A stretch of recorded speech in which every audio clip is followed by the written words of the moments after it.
It was raining that night in San Francisco.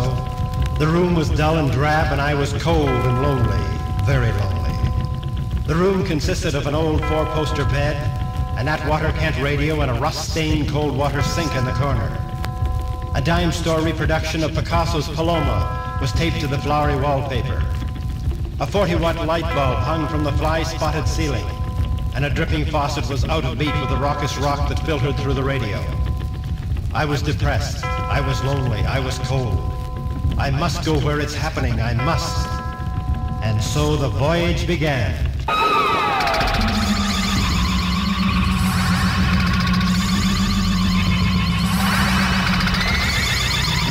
The journey was slow at first, but the transposition was reverential. The light hanging over me transforms to a gigantic astron, and with every flick of an eyelid generates from white to blue, from orange to magenta, from pink to green.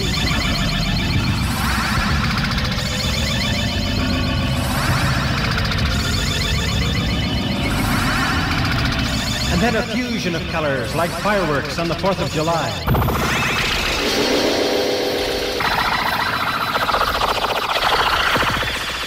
I sit up, and the room is a kaleidoscope of colors and swirling fantastic images of extraordinary plasticity. I'm sitting within the Aurora Borealis, or Dr. Bennett's thermotron.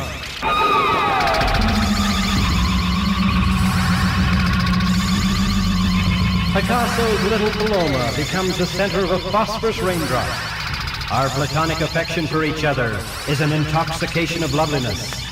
We enter inner space, enjoy cosmic laughter, and entwine in a transcendental dream.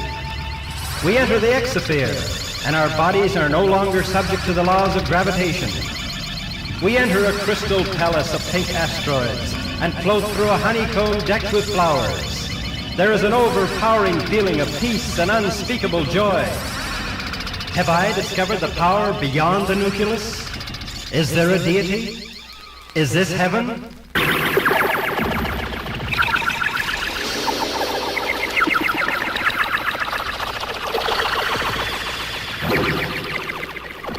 But hyperphoric ecstasy was soon to end.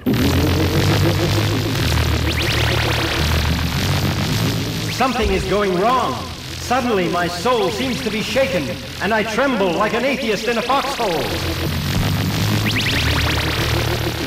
The billions of neurons within my brain dance crazily while sputtering electrons and protons collide as they race to penetrate the nucleus of a gigantic atom.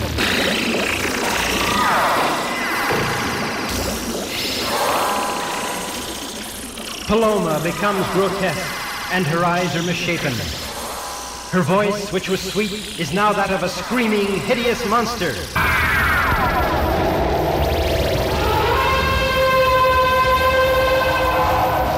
I'm in a diabolical paradise of lascivious nightmares.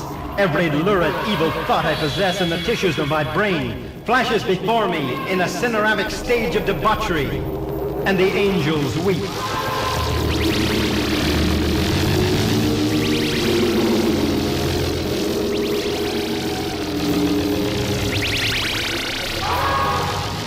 The dripping faucet is a roaring, bubbling volcano that envelops my entire body with molten lava. The heat is unbearable. Is this Armageddon?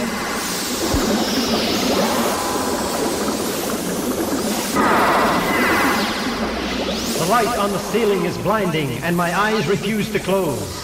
The music on the radio becomes a mixture of broken guitars and exploding drums.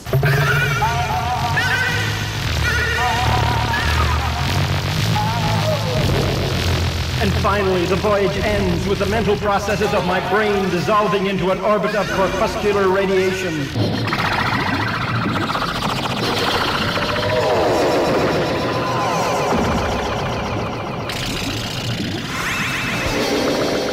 Oh God, what have I done to this mind, body, and soul?